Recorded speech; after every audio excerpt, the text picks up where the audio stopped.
વિદ્યાર્થી મિત્રો, કક્ષાનો વિષય હિન્દી इकाई 6 मेरी बीमारी श्यामा ने ली। टॉपिक नंबर 2 पाठ की समझूती में आज આપણે 25 અને 26 નંબરના પેજની સમજૂતી લેશું। मेरी बीमारी श्यामा ने ली આના લેખક છે હરિવંશ રાય બચ્ચન છે। તમે બધા અમિતાભ બચ્ચનને તો ઓળખતા જ હશો। તેના પપ્પાએ આ પાઠ લખેલો છે। તે ખૂબ જ સારા એક લેખક હતા। હવે मेरी बीमारी श्यामा ने ली, શ્યામા કોણ હતા તો કે લેખકના પત્ની હતા। એની બીમારી એને કેવી રીતે લીધી એના વિશેનું આમાં વર્ણન કરવામાં આવેલું છે। प्रस्तुत आत्मकथांश में श्यामा की बीमारी का दर्दनाक और कारुण्य सभर निरूपण मिलता है कि श्यामा ने केवी बीमारी थाय छे ये आमां दर्शाववामां आव्युं छे। तो दूसरी ओर कवि की भावुकता और संवेदनशीलता का प्रकटीकरण भी मिलता है। तो कवि पण केवा भावुक छे एना विषे पण आमां बताववामां आवेलुं छे। क्या बोलूं क्या याद करूं श्री हरिवंश राय बच्चन की आत्मकथा है। आ एक आत्मकथानुं नाम छे। हिंदी के इस सुप्रसिद्ध कवि ने अपने संस्मरण में बड़े ही रोचक ढंग से आलेखित किए हैं। એટલે કે પોતાના ઘણા બધા અનુભવો આમાં દર્શાવવામાં આવ્યા છે। कवि अपने जीवन की घटनाओं के साथ उस युग का चित्र भी दे देता है। प्रस्तुत अंश क्या बोलूं क्या याद करूं से लिया गया है। એટલે આ પાઠ છે કેમાંથી લેવામાં આવ્યો છે તો કે એને એક પાઠ્યપુસ્તક લખેલી છે क्या बोलूं क्या याद करूं એમાંથી લેવામાં આવેલો છે। इसका यह शीर्षक मेरी बीमारी श्यामा ने ली इसी वस्तु का भी निर्देश करता है। तो કે તમે આખો પાઠ સમજશો ત્યારે તમને ખબર પડશે કે કેવી રીતે લેખકની બીમારી શ્યામાએ લીધી, શા માટે એવું શીર્ષક આપવામાં આવેલું છે। मैं अपनी बीमारी को दोहराने वालों में न था। दोहराने वालों એટલે કે આપણે બહુ લાડ પ્યાર કરતા હોય ને ઘણાને થોડી ગમતું તાવ આવે કે એવું થાય તો એને બહુ જ પંપાળ્યા કરે કે મને બહુ મજા નથી ને આમ નથી। એટલે લેખક એમ કહે છે કે હું મારી બીમારીને બહુ પંપાળતો નહીં। સચ કહું તો મેં अपनी बीमारी को प्रति प्राय निर्भय था। એટલે કે હું હંમેશા નિર્ભય જ હતો કે નાની મોટી મને બીમારી થાય તો હું એનાથી ડરતો પણ નહોતો। शायद मैंने गांधी जी के लेख से कहीं पढ़ा था कि बीमार होना अपराध है। तो कि मैं એવું વાંચ્યું હતું ગાંધીજીના લેખમાં કે બીમારી શું છે મોટો અપરાધ છે। हमें जो शरीर दिया गया है उसे हमें स्वस्थ न रखे तो अपराधी तो है ही। એટલે કે આપણને જે ભગવાને શરીર આપ્યું છે જો એને આપણે સારી રીતે ન રાખી શકીએ તો આપણે શું છીએ એ અપરાધી તો છીએ જ। मैं इस तर्क को कुछ और आगे ले गया था। એટલે કે હું આ વાતને થોડી આગળ લઈ ગયો હતો। अपराधी को दंड देना चाहिए। એટલે કે જો જેને બીમારી છે એ વારંવાર રિપીટ કરતા રહીએ અને એની બીમારીને બહુ જ પંપાળતા રહીએ તો એ શું કહેવાય અપરાધી કહેવાય। અને આવા અપરાધીને શું મળવું જોઈએ दंड तो મળવો જ જોઈએ। मुझे जब कभी छोटी छोटी बीमारी होती जुकाम बुखार खांसी सिर दर्द तो मैं खाट पर न लेता। એટલે કે મને જો નાની મોટી બીમારી થાય जुकाम એટલે કે શરદી बुखार એટલે તાવ ખાંસી એટલે ઉધરસ અને સિર દર્દ એટલે માથું દુખવું तो हूँ खाट पर એટલે કે ખાટલા ઉપર સુઈ જતો ન હતો। और भी अपने से काम लेता એટલે કે જ્યારે હું બીમાર પડું તો હું મારું કામ વધારે ને વધારે લેતો એમ કે જે હું દરરોજ કામ કરતો ને એનાથી પણ વધારે કામ કરતો। मुझे भरे फूटे बुखार में अपनी रात की ट्यूशनों पर जाने की याद है। भरे फूटे એટલે ખૂબ જ તેજ ખૂબ જ તાવ આવ્યો હતો ત્યારે પણ હું મારા રાતના ટ્યુશનોમાં જાતો અને ત્યાં જઈને હું બાળકોને ભણાવતો એ પણ મને યાદ છે। बुखार की गर्मी और तेजी में तो मैं और जोश से पढ़ा था। मजदूरी करके रोटी कमाने वाले को बीमार पड़ने का क्या अधिकार है। એટલે કે જે આપણે રોજનું લઈને રોજને ખાતા હોય એને આવો બીમાર પડવાનો અધિકાર નથી। તો કે મને આવો તાવ આવતો ત્યારે તો હું ઓર જોશથી બાળકોને ભણાવતો। બીમારી અમીરો की હરમચંદ की है। એટલે કે એનું અમીરો એટલે પૈસાદાર માટે છે આ બીમારી, આપણા જેવા ગરીબ લોકો માટે નથી। તો કે આપણે આવી નાની મોટી બીમારી થાય તો આપણે બેસી રહેવું જોઈએ નહીં। ગરીબો को तो उसे अपने पीछे न लगाना चाहिए। जो गरीबो बीमारीने પોતાની કમજોરી સમજી લે તો એ આગળ ક્યારે વધી શકે નહીં। लिखने में तो ऊंचा बुखार मुझे सब तरह से सहायक प्रेरक और प्रोत्साहक लगता। એટલે કે જ્યારે મારે કંઈક લખવું હોય કાવ્ય કે લેખ પાઠ કે તો ત્યારે તો મને તાવ આવ્યો હોય તો હું વધારે ને વધારે લખી શકતો। મને એમ લાગતું કે આ તાવ છે મને શું આપે છે પ્રોત્સાહન આપે છે। એક तरह की आग जिसमें मेरी अनुभूतियों में ताप आता એટલે કે મારા અનુભવો વધારે ને વધારે આગળ વધતા। जिसमें गल पिघल कर मेरा हृदय ढलता। एक तरह की बढ़ती जो मेरे विचार भाव कल्पनाओं को उबाल देकर उछलित करती। એટલે કે આવી રીતે તાવ આવતો તો મને બેઠો રહેતો નહીં અને અંદર ને અંદર કંઈક નવું વિચારીને આગળ ને આગળ વધતો। यह तो मैं नहीं कहूँ, बाकी बुखार में मैं અર્પદા कर लिखता हूँ। એટલે કે હું એવું નથી કહેતો કે મને તાવ આવ્યો હોય તો હું લખવા જ માંડું, ક્યારેક એવી સ્થિતિ હોય તો હું ન પણ લખી શકું, પણ ક્યારેક તો હું પ્રયત્ન કરતો કે મને ગમે એવો તાવ હોય તો પણ હું લખી રાખું। पर अगर मैं लिखना चाहता तो बुखार मेरे लिए कोई बाधा नहीं बन सकता कि जो मारे मारू काम करवू ज होय तो ताव मारा माटे कोई पण आडस लावी सकतो नहोतो। हल्के बुखार में तो मेरे सब काम हस्त मामूल होते रहते थे। એટલે કે જરા એવો બુખાર હોય તો હું મારું દરરોજની જિંદગી જેમ જીવતો એમ જ જીવતો, હું ક્યારેય મારું જીવનનો એવા આડો અવડો કરતો નહીં। कोई मेरा बदन छूकर कभी कहता था तुम्हें तो बुखार है, मैं पट से जवाब देता था कि हाँ बुखार है और मैं भी हूँ। એટલે કે કોઈ મને અડે તો એમ કહેતા લે તને તો તાવ આવ્યો છે, તો હું એમ કહું હા તાવ તો આવ્યો છે અને હું પણ છું જ, એટલે મારે તો મારું કામ કરવું જ જોઈએ। शायद किपलिंग ने अपनी आत्मकथा में लिखा है कि कभी कभी उसे बुखार में भी काम करना पड़ता है। किपलिंग છે એ લેખક છે, તો એને પણ એની આત્મકથામાં લખ્યું છે कि ક્યારેક ક્યારેક મેં પણ તાવમાં કામ કરેલું છે। और जब बुखार में होता था तो और अच्छी कहानियां लिखता, એટલે કે જ્યારે હું બીમાર રહેતો તો મને વિચારો સારા સારા આવતા અને હું કંઈક વધારે સારું લખી શકતો। बुखार में कम लिखने में मुझे याद नहीं वह कैसे बना पड़ा, इसका निर्णय मैं न दे रहा चाहूँ। प्रसंगवश मुझे याद आ गया कि अपनी दो चट्टाने की दो सबसे बड़ी कविताएं छात्र एवं नोबेल पुरस्कार टुकड़ा देने पर दो चट्टान अथवा सिसिफस बसकस हनुमान मैंने फ्लूजे में पड़े लिखी थी। એટલે કે હું મને એક બીમારી થઈ હતી ત્યારે પણ મેં આ બે આત્મકથા દો ચટ્ટાન અને સિસિફસ બસકસ એ બે છે પ્લુરિસી એટલે કે દાંતની એક બીમારી થઈ હતી ત્યારે મેં લખેલી હતી। बहरहाल जब मैं अपनी जवानी पर था बीमारी मुझे पराजित न करती थी, એટલે કે જ્યારે હું યુવાન હતો तो कोई बीमारी मने पकड़ी सकती नहोती। मैं ही अपनी जीत से बीमारी को पराजित कर देता था, એટલે કે હું એટલો જીતી બની જાતો કે હું પોતે છે એ બીમારીને હરાવી દેતો હતો। बुखार सुखार आखिर कितने दिन चलता है, એટલે કે આવી રીતે તાવ વાવ આવ્યો હોય તો કેટલા દિવસ રહ્યો કે આપણું થાકીને વયો જાતો। विश्राम तिवारी कहा करते थे मार के पीछे भूत भागे, એટલે કે વિશ્રામ તિવારી એક કહેવત કીધી છે કે માર કે પીછે ભૂત ભાગે, એટલે કે તમે જો કોઈ વસ્તુની પાછળ પડ્યા રહો તો એ જતું જ રહેશે। मैंने अपने प्रयोग से सिद्ध किया था काम के पीछे बुखार भागे, એટલે કે મેં પણ મારા કામથી શું સિદ્ધ કર્યું હતું કે જો આપણે કામ કરતા જ રહીશું તો આપણને ઝીણો મોટો નાની એવી બીમારી કે તાવ આવ્યો હશે એ પણ વયો જશે। यह बुखार मामूली न था, इसका संबंध उस तूफान से था जो पिछले 9 महीनों से मुझे झकझोरता है। હવે છે લેખક બીમાર પડે છે ત્યારનું બતાવે છે કે આ બુખાર મને સામાન્ય હતો નહીં, આનો સંબંધ શું હતો તો કે છેલ્લા 9 મહિનાથી જે મારે સાથે થતું હતું એના લીધે હતું। जो शांत होने से पूर्व सबसे अधिक विघ्नसक झटका मुझको दे गया, એટલે કે આ તાવ છે શાંત થવાના બદલે મને ખૂબ જ દુઃખદાયક ઝટકો આપી ગયો। સ્કૂલ બંધ था ટ્યુશનો પર મેં જાતા ન था, એટલે કે સ્કૂલ છે એ પણ બંધ થઈ ગયું કારણ કે હું એટલો બીમાર પડી ગયો હતો કે હું શાળાએ જઈને બાળકોને ભણાવી શકતો નહોતો અને નાના મોટા ટ્યુશનો છે એ હું લેતો। उनकी आमदनी से मुझे जरूरत थी, એટલે કે મારે ટ્યુશનની ફીના ખર્ચાની મારે જરૂરત હતી કારણ કે મારે મારું ઘર ચલાવવું પડે। કિતાબો की बिक्री अभी नियमित नहीं थी, એટલે કે હું જે પુસ્તકો લખતો એનું પણ વેચાણ થતું નહોતું। कर्ज सिर पर चढ़े थे, એટલે કે ઘણા બધા પૈસાનો ખર્ચો મારી ઉપર ચડી ગયો। बुखार 10 दिन चला, 20 दिन चला, महीने भर चला, 2 महीने चला, जुलाई आ गई, એટલે કે આવી રીતે 10-20 મહિનો એવો ઘણો બધો ટાઈમ ચાલ્યો અને जुलाई મહિનો આવી ગયો। अब बुखार के साथ ट्यूशन पर भी जाना न होता, એટલે કે એટલે મને એવો તાવ આવ્યો કે હવે હું ટ્યુશનના બાળકોને પણ ભણાવી શકતો ન હતો।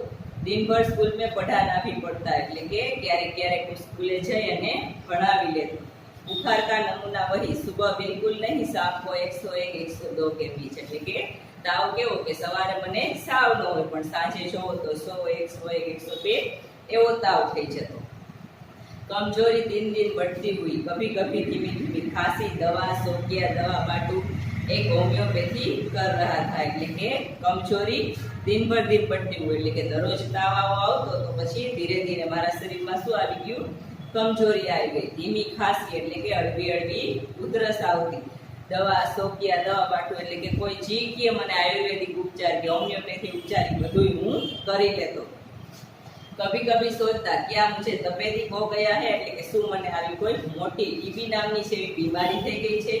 हो गया हो तो एलोपैथी का इलाज तो अपने बूते के बाहर है. एलोपैथी એટલે કે મારે દવાખાનાનો ઈલાજ છે મારી બૂતે કે બહાર એટલે કે મારી हैसियतમાં આવતો નથી. क्या उस समय मेरी जीवा पर सरस्वती बैठी थी जब मैंने कहा था कि सीमा का बुखार में लेने जा रहा हूँ એટલે કે શ્યામાને તાવ આવ્યો હશે ત્યારે કે શું મારા મોઢા ઉપર કે મારી જીભ ઉપર સરસ્વતી બિરાજમાન હતા કે શ્યામાનો બુખાર હું લેવા જાઉં છું તો કે શ્યામાએ મને એનો તાવ આપી દીધો હશે. બેઠી हो तो कितना अच्छा है. क्या मैं बीमार हूँ इसलिए श्यामा स्वस्थ है એટલે કે ભલે બેઠી હોય તો કાંઈ વાંધો નહીં. જો હું બીમાર પડ્યો છું એટલે શ્યામા સ્વસ્થ છે. जिसने पिछले 6 वर्षों तक इन महीनों में ज्वर मुक्ति नहीं जानी है એટલે કે મેં 6 મહિનાથી જ્વર એટલે કે તાવમાંથી મુક્તિ મેળવી નથી. पर श्यामा को मेरी बीमारी भीतर ही भीतर खाए जा रही थी એટલે કે મને આવો તાવ આવતો તો શ્યામા ભલે એના તાવમાંથી બહાર આવી ગઈ પણ શ્યામાને ખૂબ જ અંદર ને અંદર દુઃખ થતું હતું. उसने अपने इच्छा बल से जैसे अपने को स्वस्थ कर लिया था कि वह भी कहीं मेरी चिंता न बन जाए એટલે કે બા કે મારી સામે આવે તો એ પોતાને સ્વસ્થ જ બતાવતી હતી. એ બતાવતી નહોતી કે એને આ બધું દુઃખ થાય છે કે કારણ કે એના કારણે હું પણ દુઃખી થાવ એટલે મને આવું બતાવતી નહોતી. उसके अतिरिक्त मेरी बीमारी का शायद किसी को पता भी न था એટલે કે શ્યામા સિવાય મારી બીમારી વિશે કોઈને ખબર નહોતી.